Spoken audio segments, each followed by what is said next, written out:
Alright guys, we came in, started sanding, went from 240 up to 400 with 320 in the middle. Few spots we found our high spots, and we actually broke through to bare steel right there. That's bare steel. Bare steel right there. So originally I wasn't really planning on doing another coat of the epoxy, but since we broke through the epoxy to bare steel, we're going to do one more coat of the epoxy, and then we will lay down the high gloss. So we're going to finish scuffing all this up. We hit all the major areas that we were worried about. The strut towers look good. You can kind of see the low spots there, slightly different color, but I'm over being picky about it. I'm satisfied with how it looks. Hopefully it will look good when the paint's laid down. Just sprayed the coat of epoxy down and waiting for it to flash, and then we will hit it with the gloss black. Excited to be done with all this.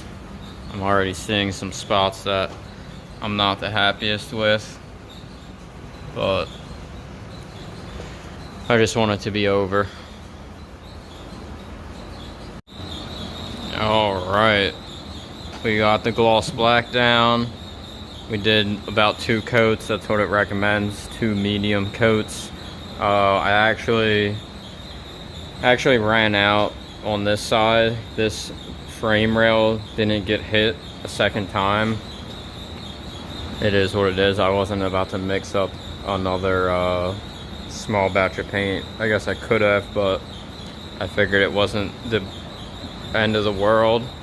So I'm really happy with how it came out, though. It looks really good at the moment. We'll see how it looks once it dries up, and obviously in the sunlight. But sorry, that fan is super annoying, but this stuff just completely bakes out the shop with paint dust.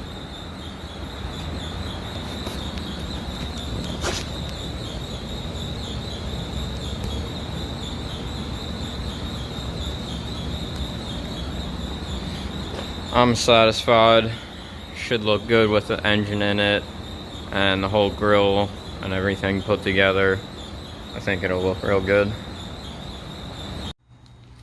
Got the front cross member, steering rack, the control arm / trans mount brackets, trans mount, all nice and painted.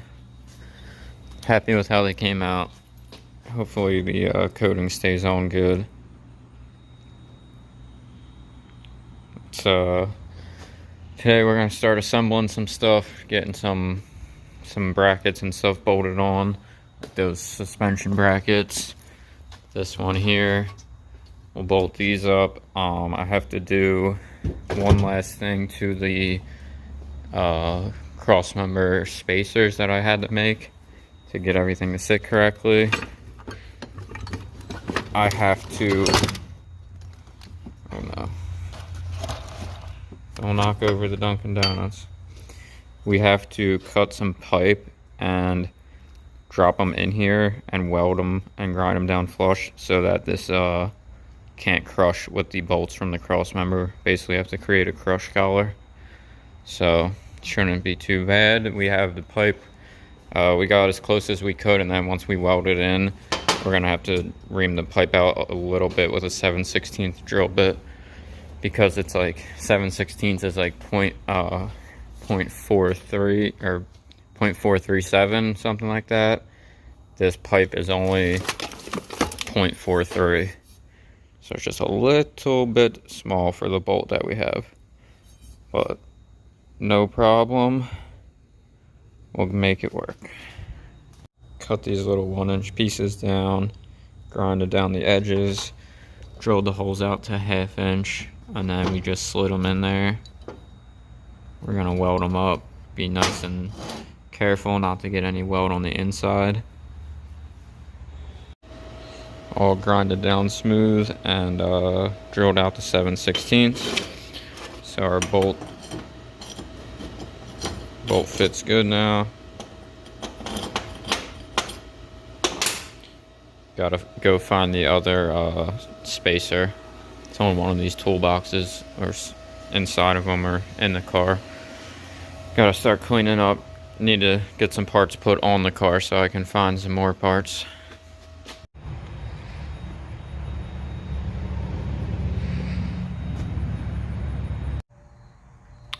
Welcome back, guys. Getting some stuff bolted up. We got the cross member bolted up, the control arms and knuckles. I have to tighten a few more things. I was just putting the wheel on here to see how it looked. I tried to center the steering rack as best as I could. I measured from the beginning of the bellow here, until where it tapers down for the threads, and I measured about 11 inches on both sides, so it's pretty well centered.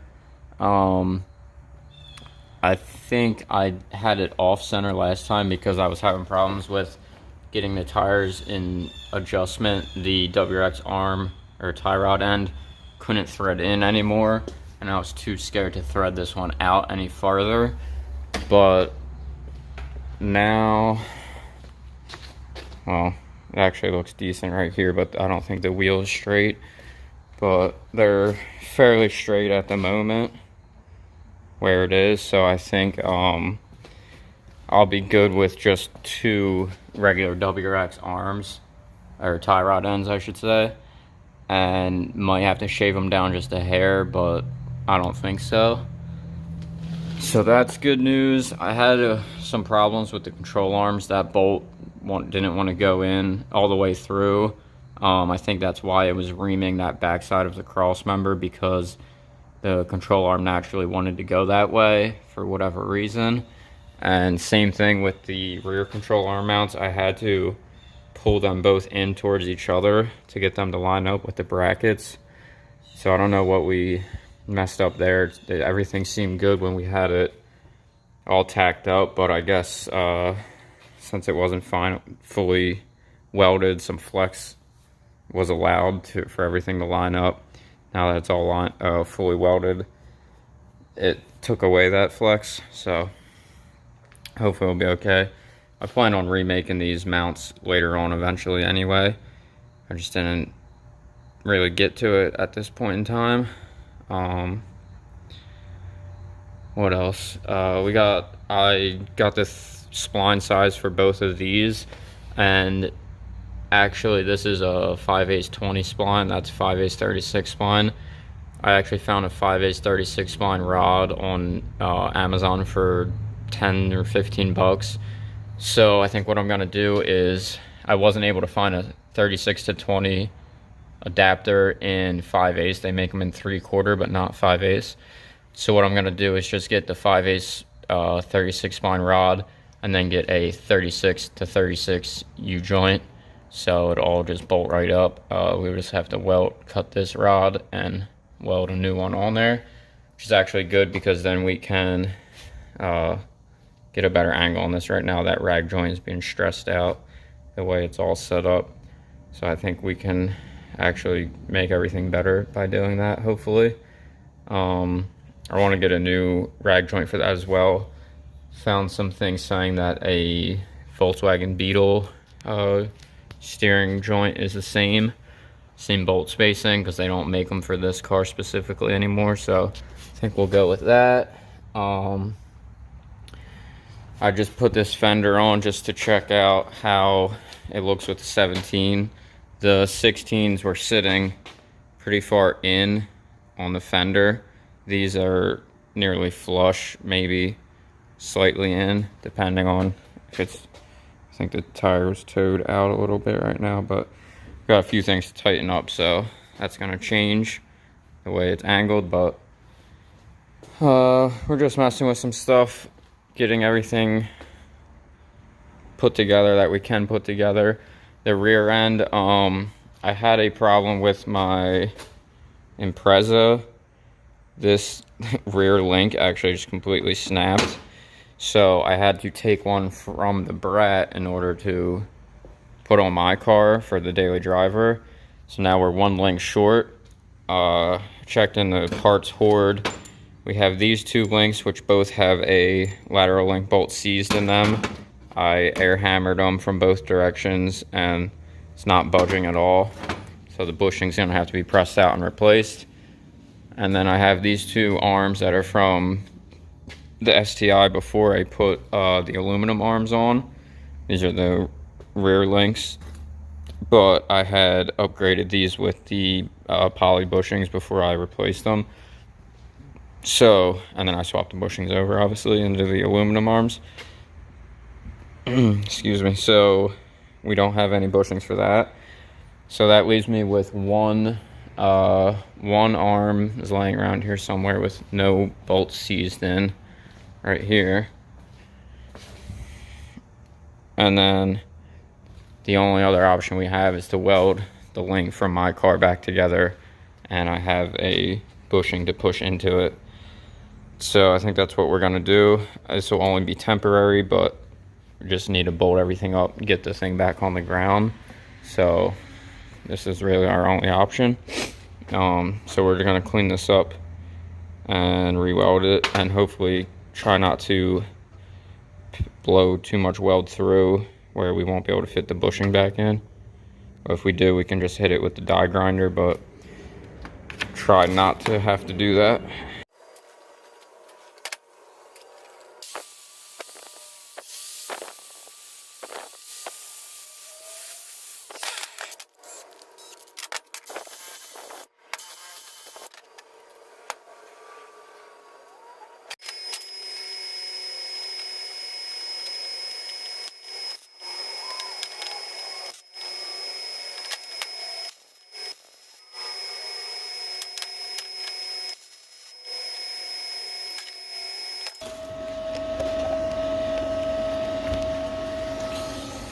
Alright, got two pretty decent welds on there. Didn't seem to blow through too much, so I think we should be okay with the bushing. We're just gonna let it cool down for a little bit, and then we'll put the bushing back in, and we can finish bolting up this rear end.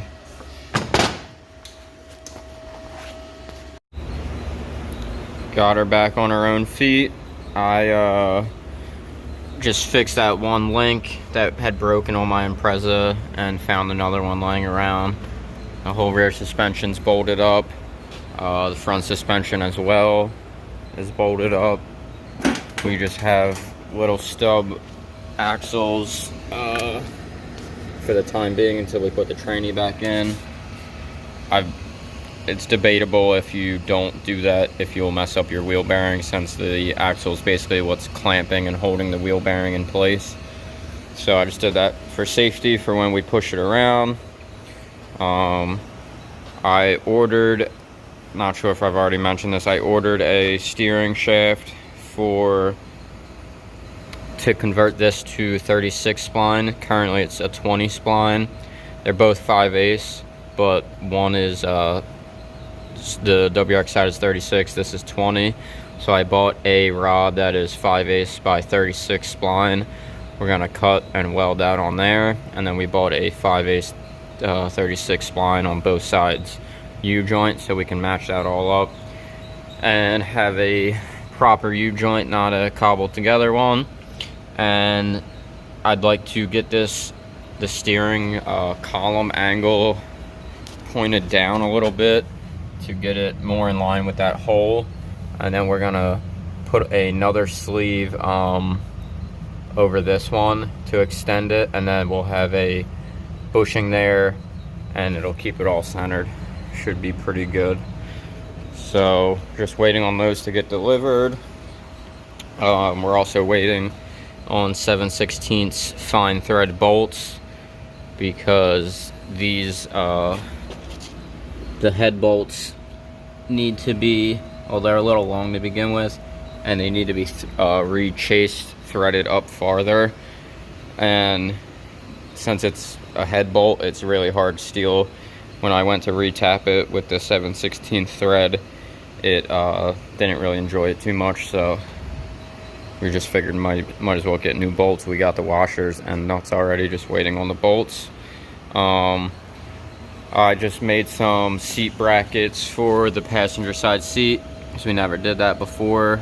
The driver's side is all done, but I figured might as well get the passenger side done. So we just did some angle in the back, and the one fits, you just have to bend the tab a little farther. This one you just have to extend over a little bit, and then, like I said, just some angle in the back. So we're gonna rip that back out and weld those up solid, so we'll have both seats ready to go. We got some Dynamat for the floor inside the cab. You've probably just seen that in the last couple seconds, but we're gonna clean up the whole floor, lay this down probably tomorrow, and it's probably only going to be enough to do like the 4 floorboard sections.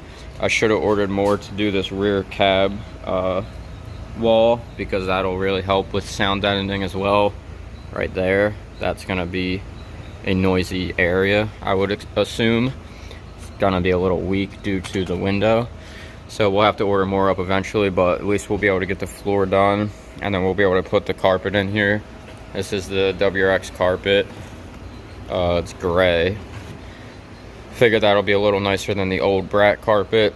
We'll just have to do some trimming, and then I'm just kind of stalling ordering the heater box. I think I've got it roughly planned out what I'm gonna do. There's a Jegs auxiliary heater that they sell. It's like 7x7x7.